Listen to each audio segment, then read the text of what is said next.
আমি গ্রামের মেয়ে। ছোটবেলা থেকেই আমি গ্রামে বড় হয়েছি। জন্মসূত্রে আমার গ্রামেই বেড়ে ওঠা এবং এই গ্রামের মাঠঘাট রাস্তা আমার কত চেনা। এই মাঠে আমি কত বৃষ্টিতে ভিজছি, কত আম কুড়াইতে গেছি আর এই রোড থেকে আমি স্কুলে গেছি। গ্রামের বাড়িতে আমি যখন যাই তখনই আমি এই স্মৃতিগুলা উপভোগ করি। খুব মনে পড়ে।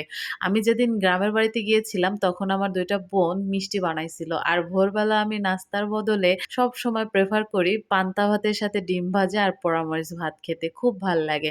আমার যখন যেটা খেতে ইচ্ছে করে সেটা আমি মায়ের কাছে গেলেই খেতে পারি। যেমন ধরেন পান্তা ভাতের সাথে কচুরলতি বা গরুর গোশত দিয়ে এটা আমার বাসায় বসে খাওয়া হয় না। কারণ আমি বাসায় সবসময় ব্রেকফাস্টের জন্য আমি পরোটা বা ভাজি বা রুটি যেটাই হোক না কেন এটাই করি। আরিয়ানের এটাই পছন্দ।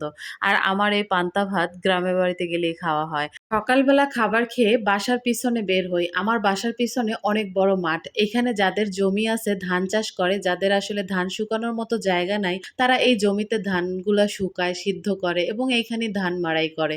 তো এইখানে তো সব ভাবিরা, কাকিরা সবাই কাজ করতেছিল। আমি আপনাদের সাথে গ্রামীণ দৃশ্য তুলে ধরলাম। অনেকেই হয়তো গ্রামীণ দৃশ্য পছন্দ করেন বা গ্রামে যেতে পারেন না বা এই ধান সিদ্ধ করা, ধান মাড়াই করা বা জমিতে যে ধান এগুলো দেখেন না। আমি গ্রামে বড় হওয়া মেয়ে, যার জন্য আমি সবসময় এগুলা দেখতে, দেখতেই বড় হইছি। আমি মূলত বের হইছিলাম আমার জমির ধান দেখতে, আমার বাবার জমির। সেইটাই তো আমার, তাই না? তো এই যে জমিটা দেখতে পাচ্ছেন, এইটা হচ্ছে আমাদের জমি। এই ধানগুলা আমি আসার ১ সপ্তাহ পরেই আরকি উঠে গেছে। মানে ধানগুলা পেকে গেছে। যদিও আমি গ্রামের বাড়িতে তখন গিয়েছিলাম। তারপর আর আমার যাওয়া হয় নাই ব্যস্ততার জন্য। মেয়েদের নিজেদের কোনো বাড়ি হয় না, এটাই সত্যি।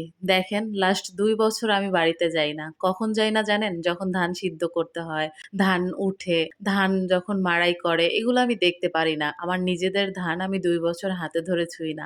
কারণ আমার ছেলের তখন এক্সাম থাকে, পড়ার অনেক চাপ থাকে, যার জন্য আমি যেতেও পারি না। যদিও মা একটু রাগ করছিল, তারপরও বোনরা ম্যানেজ করে নিছে। শহরের মানুষ এই গ্রামীণ দৃশ্যগুলা কখনোই বুঝতে পারবে না বা এই গ্রামের কাজগুলা উপভোগ করতে পারবে না। কারণ তারা শহরে আরাম-আয়েশে বড় হয়, সুন্দর জায়গায় থাকে। গ্রামের এই ধান, গ্রামের এই দৃশ্য, গ্রামের কাদামাটি, গ্রামের মধ্যে এই খড়কুটায় গড়াগড়ি করা, বাচ্চারা যে ছুটোছুটি করে, খেলাধুলা করে, এইগুলা বাচ্চারাও পাবে না। আর গ্রামের এই দৃশ্যগুলা শহরের মানুষও পাবে না। যাই হোক, গ্রামের এই দৃশ্য, বাচ্চাদের এই খেলাধুলা, এগুলা গ্রামে অনেক, অনেক সুন্দর লাগে। তবে দেখতে যেমন সুন্দর লাগছে, তেমন গ্রামে কিন্তু অসুবিধাও থাকে।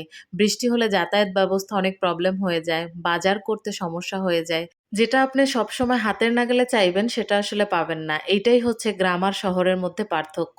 এই যে দেখেন কি সুন্দর করে ওরা খেলা করতেছে। দেখতে যেমন সুন্দর লাগতেছে তবে বাচ্চারা অনেক আনন্দও করে।